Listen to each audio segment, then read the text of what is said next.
Today, we're cracking open a series of really dense, really technical engineering documents.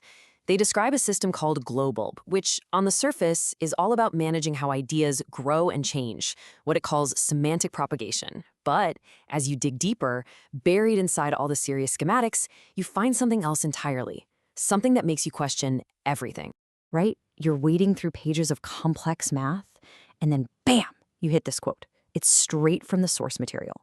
And it's this just wonderfully bizarre admission that's sitting right there next to all the hardcore engineering. It immediately sets up this fascinating contradiction that's at the very heart of the Globulb system. So that really brings us to the core question we have to answer here. Are we looking at a truly revolutionary leap forward, a new way to co-create with AI? Or is this whole thing just a super elaborate system of jargon, designed to sound way more profound than it actually is? The answer, I think, is going to change how we look at the future of machine intelligence itself. Okay, so to get started, we have to treat Globulb like a puzzle, a real enigma. I mean, the documents are just packed with these really opaque terms: flange resonance, trait mesh shards. What does that even mean? So, like with any good puzzle, the first step is to figure out exactly what problem it's trying to solve in the first place. And that core problem is something the system calls semantic drift. The best way to think about it is like the game of telephone, right? The message you start with is almost never what you end up with. It gets warped and distorted. Well, in the world of AI, that is a massive challenge. How do you let an idea grow and change and evolve without it just turning into total gibberish? Globulb claims to have engineered the solution, and it's revolutionary. So, first things first, let's build the case for this being a 100% legitimate, groundbreaking piece of technology. The people who built it argue that it stands on a foundation of incredibly rigorous, verifiable engineering principles. They lay out these three core pillars to back up their claims. First, they say the math is totally sound. Second, the system has these powerful safety mechanisms to stop ideas from getting corrupted. And third, that every single idea it generates can be traced back to its origin perfectly and forever. So let's take a look at each pillar of this fortress. Now, here's what's so fascinating. When you peel back all the weird jargon, the system is actually using totally standard, legitimate tools from data science. It's using L2 norm, which is just Euclidean distance, to measure how far an idea has drifted.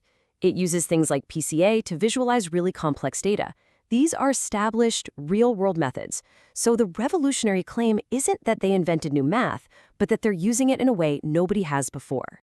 Okay, next up are these safety firewalls. The system uses a process called threshold enveloped mapping, or TEM, and the source gives this fantastic analogy for it. Imagine you're in a pitch-black, foggy room, but you're holding a lit torch. The light creates this safe circle around you where you can see clearly. TEM does the same thing for an idea. It creates a trust radius. If a new version of that idea starts to wander too far outside that circle of light, the system flags it. It's a brilliant way to picture this dynamic, intelligent guardrail for creativity. And finally, there's provenance. The system promises, and I'm quoting here, unbreakable provenance on steroids. Get this, by using SHA-256 cryptographic hashing, yep, the same tech that secures cryptocurrencies, and logging every single event down to the microsecond, it creates a perfect, tamper-proof history for every idea. You can trace its entire family tree. This isn't just a small improvement, it's a huge leap for AI accountability. Okay, so those engineering pillars, they seem rock solid, but that is only half the picture. Now we've got to turn the coin over and look at the reasons you might be skeptical, the parts where these super precise technical briefings starts to feel a whole lot more like that voodoo. I mean, the biggest red flag right off the bat is the jargon. It's everywhere. Are terms like flange resonance and trait mesh shards actually describing brand new phenomena that require new words? Or are they just fancy internal code names for concepts that already exist, like vector processing or data clustering? Without a common language to compare it to, it's really hard to know for sure. And then you have the directed mission. The documents actually say that intuition, sassy experimentation, and that whirly-twirly magic stuff are all part of how this thing works. It kind of suggests that for all its mathematical rigor, Globulb is also a work of art. It's a system that's guided as much by human gut feeling as it is by cold, hard algorithms. So, what do we do with that? We've got this incredibly rigorous math on one side, and we have admitted voodoo on the other. How do you possibly reconcile the two? Well, this is the moment. This is where we connect all the dots and figure out what Globulb is actually doing. This is the aha moment. The absolute key to understanding Globulb lies in one of the core concepts of all of modern AI, embeddings. Think of embeddings as mathematical fingerprints for anything. They turn concepts, words, images, even sounds into a series of numbers, placing them in this vast virtual space. And that allows an AI to understand the relationships between them. And this is the central revelation. Globulb is a hyper-sophisticated, perfectly controlled environment for managing and, get this, breeding these AI embeddings. It's like an incubator for AI-generated ideas, designed to guide how they evolve with unbelievable precision. We're not talking about data processing anymore. This is a new kind of digital genetics. So how does it control this evolution? One of its key tools is called the chaos coefficient, which is represented by the Greek letter kappa.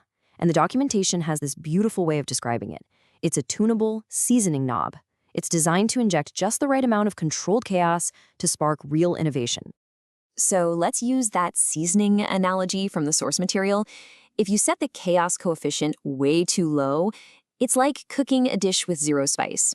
Sure, the idea is stable, but it's flat, it's boring, it's stuck in stasis, totally unable to evolve into something new and exciting. Now, on the other hand, what happens if you crank the chaos coefficient all the way up? Well, now you've just dumped the entire spice cabinet into the pot. The idea becomes a chaotic mess. The system has a great term for this: chaos bleed. It completely loses any connection to what it was supposed to be in the first place.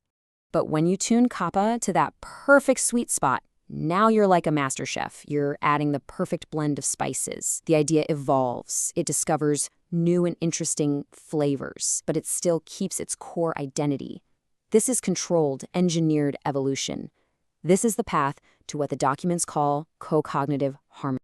So, now that we've decoded all of this, it's time to bring our investigation to a close. Let's lay it all out and deliver the final verdict on the Globulb system.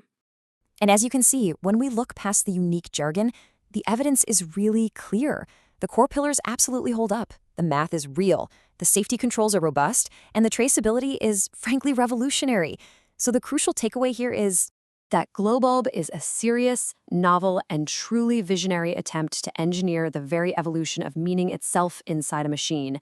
That voodoo isn't a flaw in the system, it's the signature of a paradigm shift. It's a new path where human intuition and rigorous engineering come together to guide the incredible creative power of artificial intelligence. This technology suggests we're right on the edge of not just using AI, but of becoming genuine partners in a creative, cognitive process. And so the question really isn't if we can engineer the evolution of ideas anymore.